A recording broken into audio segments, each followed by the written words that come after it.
Hey everyone, it's Lisa with Are You My Cousin? It's Thursday. It's time for our Genealogy Talk Live here. So welcome to everyone who is joining us today. Feel free as you come in, drop a comment, let me know where you're watching us from. It does a couple of things. One, it's really just fun because I like to see where people are from. I'm fascinated with locations and maps and all of that good stuff. But it also lets me know that you can hear me, see me, everything is working okay on your end as well. So if you're just joining us for the very first time, I am Lisa. I am here in North Carolina, and I do try to come here live each week on Thursday afternoons at 3 p.m. Eastern Time to talk genealogy because, well, talking genealogy is a lot of fun. I cover a variety of topics. Once a month, I have a DNA expert, Mary Eberly of DNA Hunters, join me as well. And just a heads up, she will be joining me next week. So super excited to have her once again joining me to talk DNA. So I'm just thrilled to be here today to talk about a topic in a moment that I love when it comes to genealogy research and family history, and that is searching for family Bibles and using family Bibles in our genealogy research. So we're going to talk about that in just a minute. Just to give you guys a chance to come in, as you are coming in, I want to tell you about a couple of things that are happening over here at Are You My Cousin? And really the really big one I want to talk with you about is actually the Genealogy Cruise that we're doing coming up next April, so April 2024. And so we are taking Are You My Cousin on the high seas, so to speak. And so what does that look like? I don't know if you're familiar with cruises, if you've ever done one on a genealogy type focused cruise. So what this says is we have a block of cabins that are for Are You My Cousin, and we will be sailing on the Celebrity Ship Reflection. And it is an 8-day cruise leaving out of Fort Lauderdale. We are going to what are called the ABC Islands, Aruba, Bonaire, and Curacao. So can't wait to see that. What we will be doing, the genealogy portion comes on those days that we are at sea. So the days that we're at sea, not in port somewhere, we will have a lecture on genealogy. The title of the series will be Unstick Your Genealogy, using underutilized resources for your genealogy records and strategies. Something like that. I don't think I got that quite right, but it's Unstick Your Genealogy. So we will have the 4 sea days that we are at sea, we will have a lecture that we can go really deep into some of these lesser used strategies for genealogy research to kind of give you guys a boost, as well as we're going to really explore some of the records a little more than what I do simply on a YouTube video or on the website. So that's kind of how that happens. Now, what I really love about this whole concept of the genealogy cruise is the fact that while we're at the sea days, I think some of the best conversations and some of the best learning can happen in small groups, can happen with us as we're meeting, having dinner together, as we're having coffee together, as we're sitting by the pool, maybe. So we can enjoy the ship and yet at the same time really enjoy having those conversations, to chat with other like-minded genealogists, to bounce ideas off of each other. I learn as much from you guys as hopefully you'll learn from me as well. So that's kind of how a genealogy cruise works. Now, the days that we are actually in port, so the days we're at Aruba, Bonaire, and Curacao, it's off the ship. Enjoy the ports themselves. We definitely want to make sure we're enjoying this beautiful, beautiful destinations. I will certainly be doing that as well. So that's kind of how the genealogy cruise works. Now, I'm going to put a link in the comments section below. In the comments, there we go. So you can see that. I can even, guys, I've gotten really fancy here. I can even put one on the screen for you. Okay, so if you have questions, if you want details, so the details you'll find out on my website. This is the link on the screen. The link is in the comments below.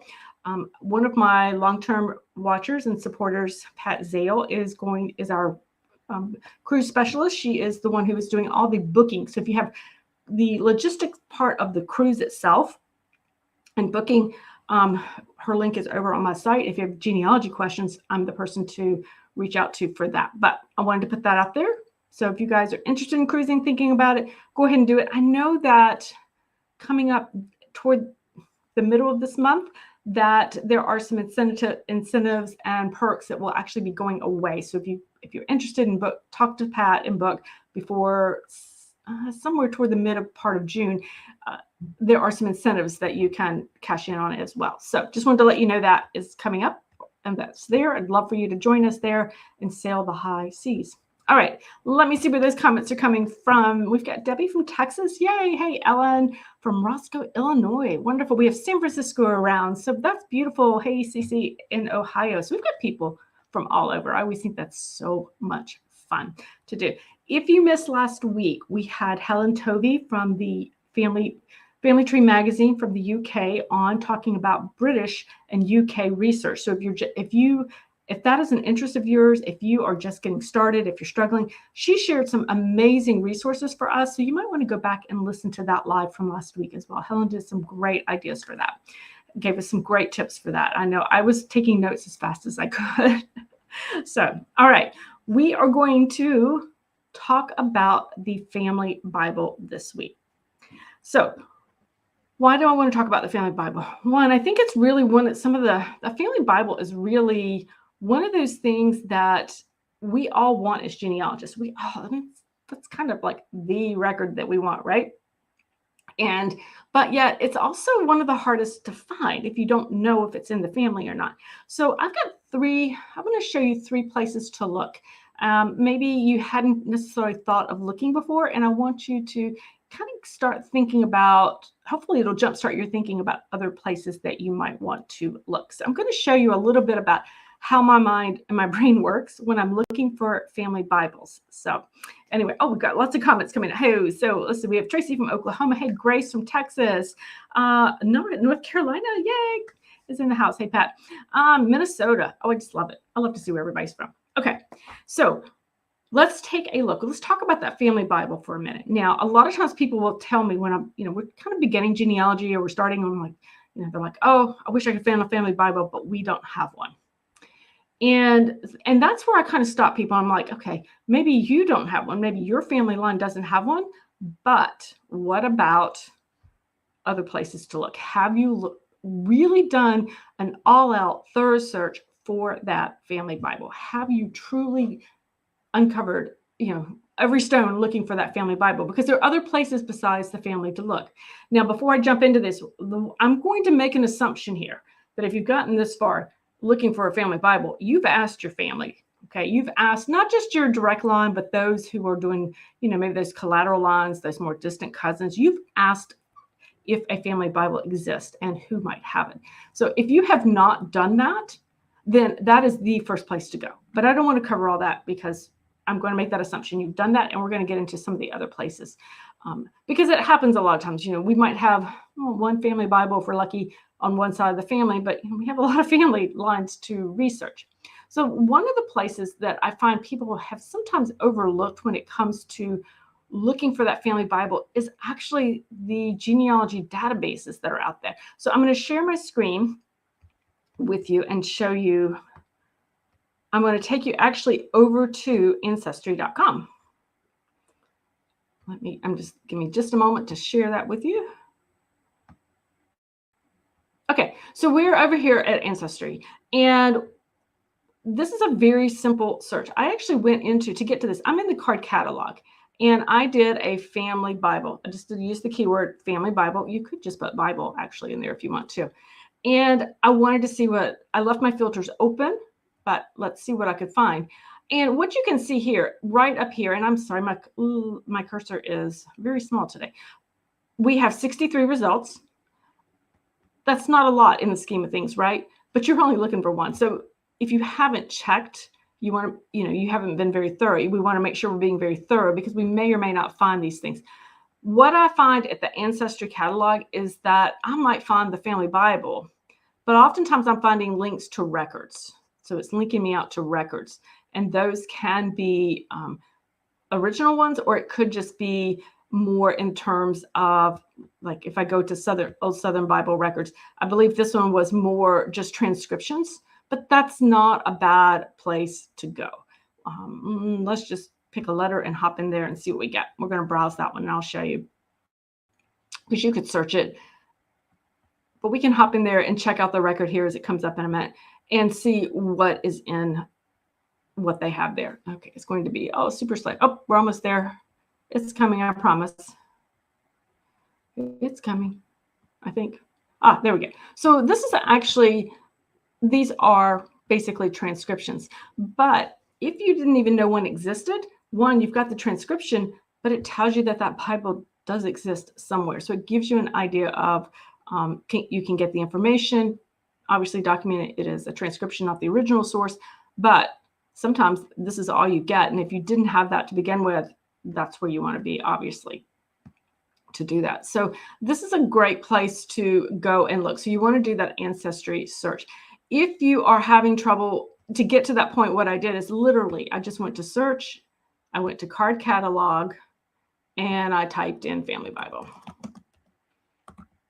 And that's all you have to do, okay, to check for Family Bibles with that. Some will be original, some oftentimes, like I said, they will be just transcriptions, but that's okay because it's still getting you a little bit step further closer in the line. So definitely want to check that out.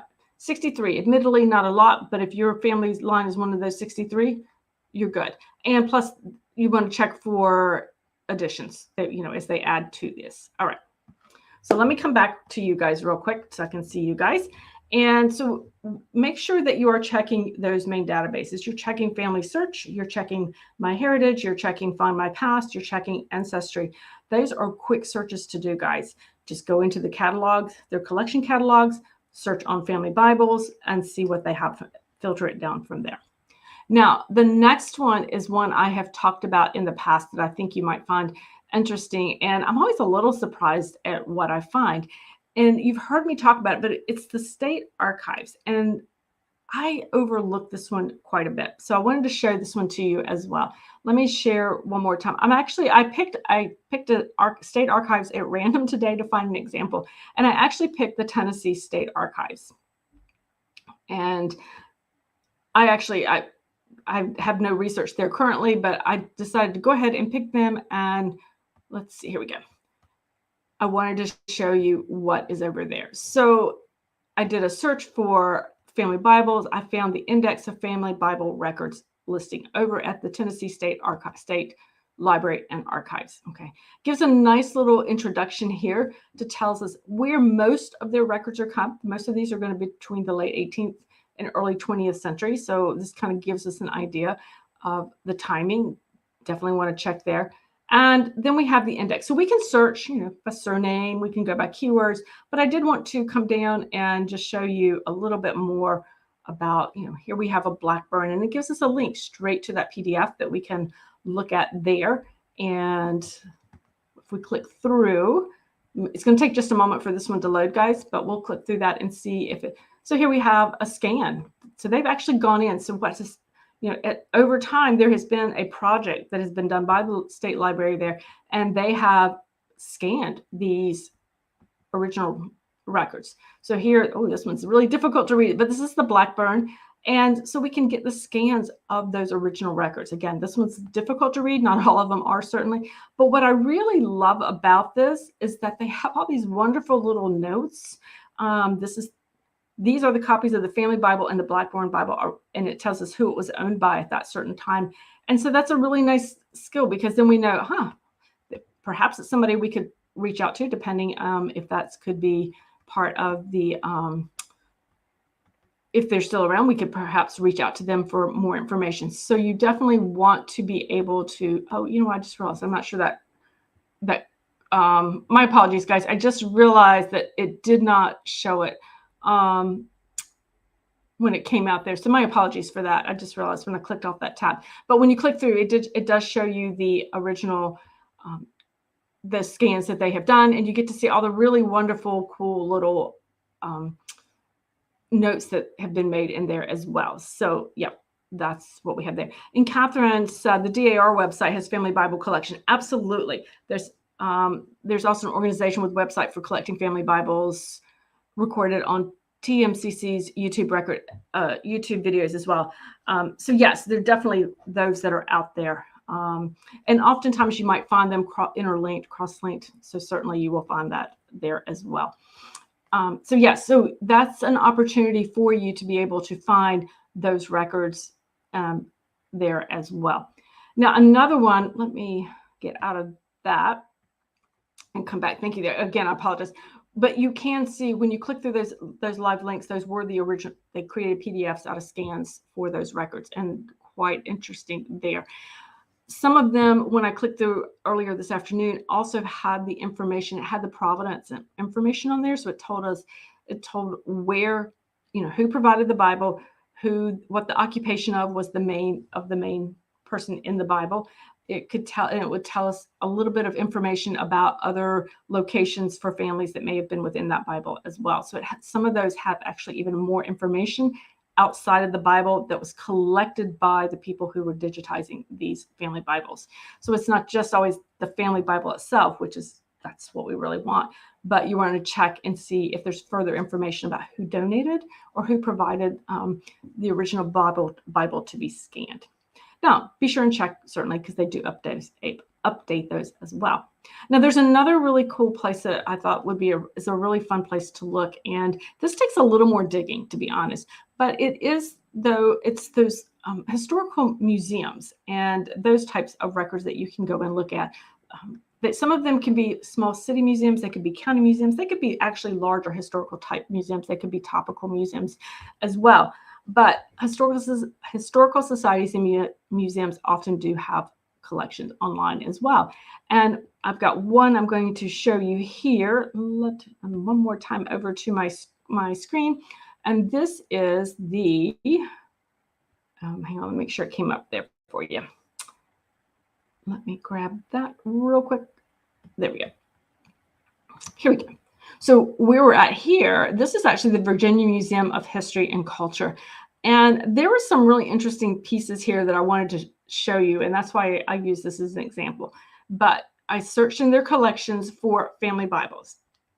Actually, in this particular instance, if you notice here in the search bar, I actually looked for the Ancestry family Bible. I wanted to see what they might have.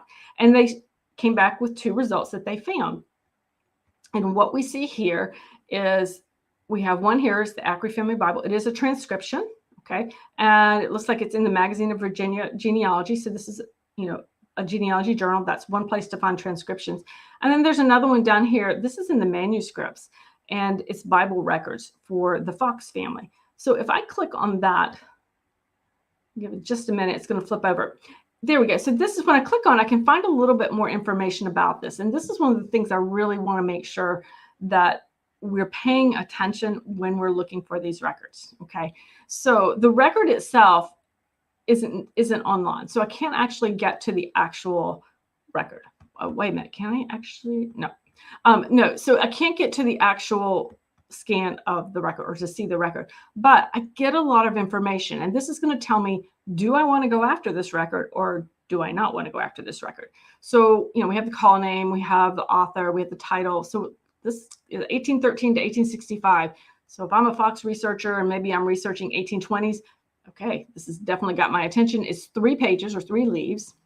It is a copy made from the original Bible owned by an Olive Fox Galbraith. So this is important, guys. Again, this is the information sometimes you don't get when you're you're finding it on somebody's website or finding it on attached to somebody's tree. Okay, there's an original Bible and we know who owned it last. Okay, tells us a little bit about a summary of it. So they give us some more information about that is the Edward Fox family, but these are the other names that are included in that Bible. So this is great. Maybe, I'm not a Fox researcher, but maybe I'm an Ancestry researcher. And that's why it showed up in this particular, when I did search for the Ancestry family Bible.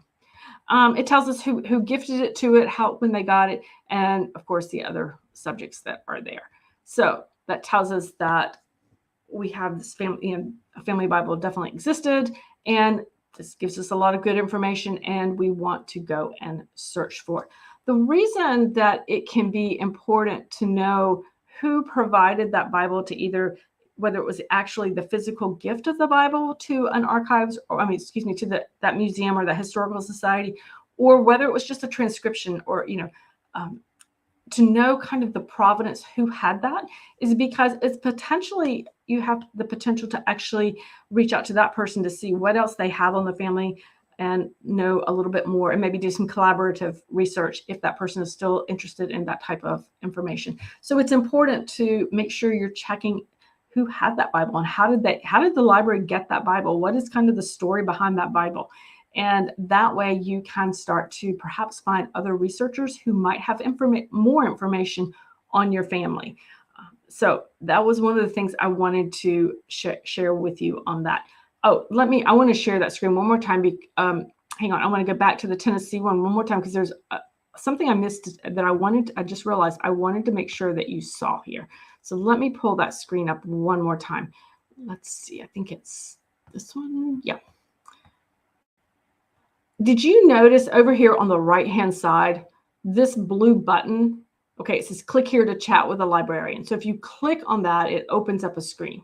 Guys, when you are on a library site, whether it's a state library, a university library, a local library, whoever, anytime you have this option, this is basically instant messaging. This is, you can ask them and you can actually live have a conversation. If you have a question about a particular Bible, maybe you have a question about, I really want to see this. And maybe if it's a record that isn't available online, but you live across the country, talk to that reference librarian and say, hey, I'm really interested. How can I go about seeing this? Or how can I get a copy of this? Maybe you're like, I just looked at the Blackburn Family Bible. I'm curious, I'm struggling. Do you have other papers or other family information on this particular Blackburn family? How would I go about searching? They can help you do that just literally through a live chat here service there. So I wanted to make sure you saw that when you are on these major library sites, when they have click here to chat with a librarian, they mean it. It's there. They're there to talk with you. And so definitely want to make sure that you are seeing that particular feature and use that feature.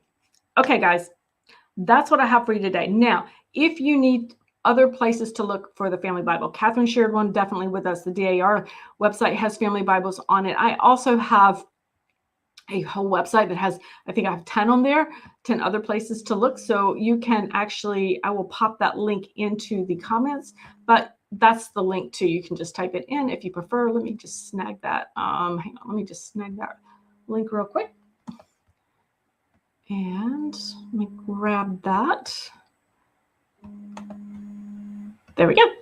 All right, there it is in the comment section there for you. So thank you so much for joining me today. We're going to keep it a little bit shorter today. I know that many people are at the National Genealogical Conference that is getting ready to gear up in Virginia and Richmond. NGS has, I think it starts a little bit later this week, but I know lots of people are on the road and heading over for doing some of their research ahead of time. So I want to wish everybody a great experience there at NGS this week. I unfortunately am not going to be there. I had a conflict, but I am so excited to hear the stories from everybody and hope that you guys have a wonderful time. Before you go, if you think about it, I would love it if you would actually subscribe to if you were watching on YouTube, hit that subscribe button for Are You My Cousin? That way it lets YouTube know that you are interested in seeing more genealogy videos, and it helps the algorithm, helps me with the algorithm as well. If you're on Facebook, go ahead and hit that like button. Again, lets you tells Facebook that, hey, I'd like to hear more of this. And so they will do that. And you'll see it more, you're more likely to see it in your feed and feed that whole algorithm thing, which I still don't understand, but that's okay. I'm good. All right, guys, you have a great rest of the week, and I look forward to talking to you next week. We will have Mary Eberly with DNA Hunters here with us next week. We are going to finish answering all those questions that people submitted previously, and I will send out the link about how you can ask a question if you didn't get your question asked yet. But Mary is answering viewers' questions next week, and we look forward to hearing getting the rest of those questions answered, because we had so many last time we couldn't get them all done. All right, guys, have a fantastic day, and I will talk to you next week. Bye, guys.